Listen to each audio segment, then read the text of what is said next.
ผลงานในผ่านเพิ่นนะเป็นธรรมดานะผ่านมุกยังซอยจุอันนี้แหละมื้อแรงเป็นงานเพิ่น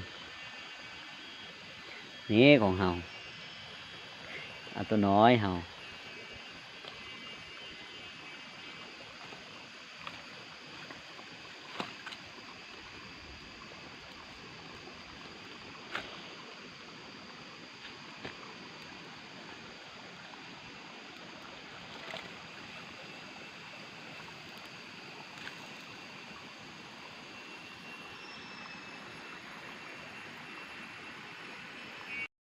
การเดียวเด้อ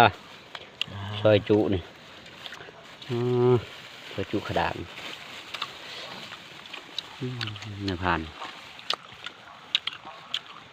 เลี้ยงคูมีในผ่านในผ่านใหญ่ มานี่มาบุพัน มาทำดังมา ดังมากันเลยเห็นว่าเอาลงเห็นนะทุกคน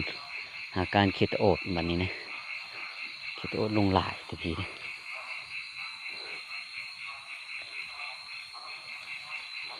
แต่มันย่ำนี้มันไม่อยู่เลยมันแคมโฮยอยู่ถึงนะอยู่สูง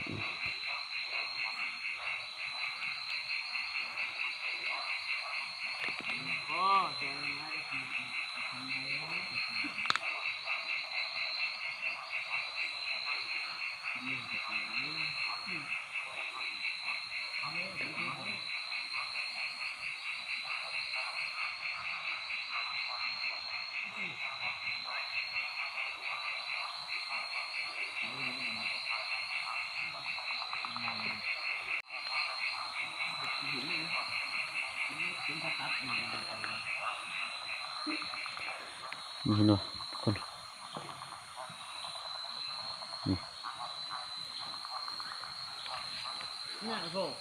ฮะ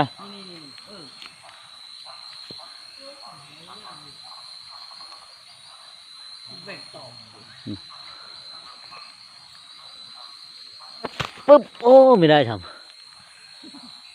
เลย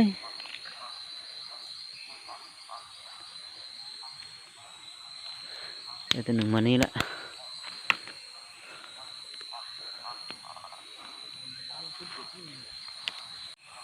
เห็นปะ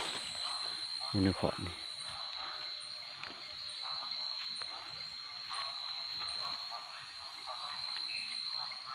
อึ๊บ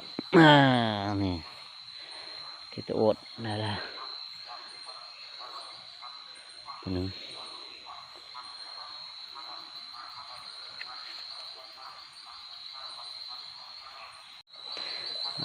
นี่ถือว่าเฮาหามาได้ปีงไว้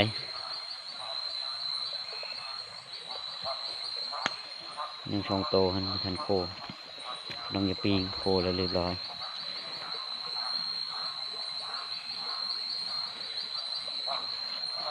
หลามกระดูกกระดาษ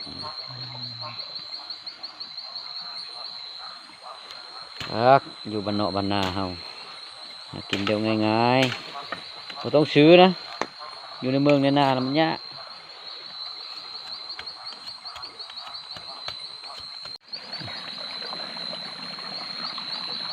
เคสของผมนี่แมวของผมมันห้องอักนี่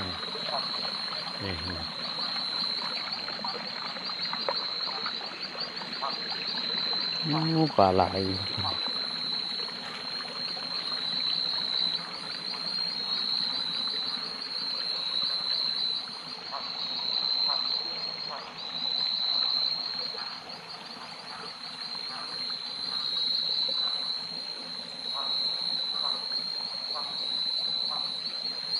เวทโยด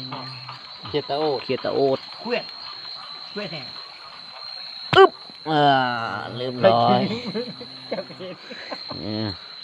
บ้านเฮาย อดเลยมันก็ทำบ้านเฮานี่ละก็คือฟันฟุ้งหลาย